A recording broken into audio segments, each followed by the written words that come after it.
একজন চাওয়ালা যদি দেশের প্রধানমন্ত্রী হতে পারে তাহলে আমি কেন পারবো না? একটা ছেলে যে জঞ্জাল সাফ করার কাজ করত আর সে যদি বিশ্বের অন্যতম ক্রিকেটার হয়ে দেখাতে পারে তাহলে আমি কেন পারবো না?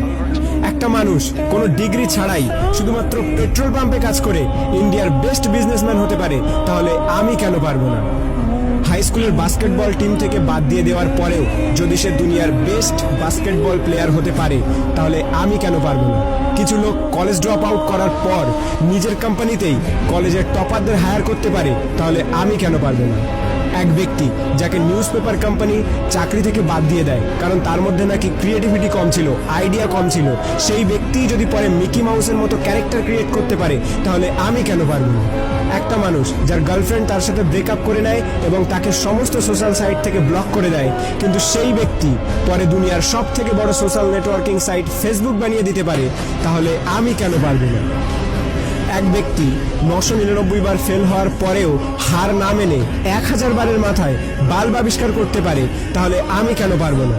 দুবার বিজনেসে ফেল হওয়ার পরে ডিপ্রেশনে গিয়ে পরপর 8 বার ইলেকশনে হেরে গিয়ে 9 বারের মাথায় আমেরিকার প্রেসিডেন্ট হতে পারে তাহলে আমি কেন পারবো না? এক ব্যক্তি যাকে নিজের কোম্পানি থেকে তাড়িয়ে দেওয়ার পরেও যদি অ্যাপেলের মতো কোম্পানি গড়ে তুলতে পারে তাহলে আমি কেন পারবো না? একটা মেয়ে যে 9 বছর বয়সে সেক্সুয়ালি অ্যাবিউজড হওয়ার পরেও 10 বছর বয়সে প্রেগনেন্ট হওয়ার পরেও লোকাল টিভি শো থেকে বের করে দেওয়ার পরেও অস্কার জিততে পারে এবং কোটি কোটি টাকা ইনকাম করতে পারে তাহলে আমি কেন পারবো না? একটা জবলেস মেয়ে যার স্বামী তাকে ডিভোর্স দিয়ে দেয় এবং 3 বছরের বাচ্চাটিকে মানুষ করার দায়িত্ব তার উপরে চলে আসে, ডিপ্রেশনে যাওয়ার পরেও ওয়ার্ল্ডের সব থেকে বিখ্যাত নোভেল সিরিজ অর্থাৎ হ্যারি পটার লিখে ফেলে, যার ফলে সে কোটি কোটি টাকা ইনকাম করছে, তার একদিনের ইনকামে একটি ল্যাম্বরগিনি কেনা যাবে। এক ব্যক্তি যার পুরো বডি প্যারালাইজড, চলাফেরা তো দূরের কথা, নিজের আঙুল পর্যন্ত নাড়াতে পারে না, সে যদি ওয়ার্ল্ডের one of the best scientist হতে পারে তাহলে আমি কেন পারবো না?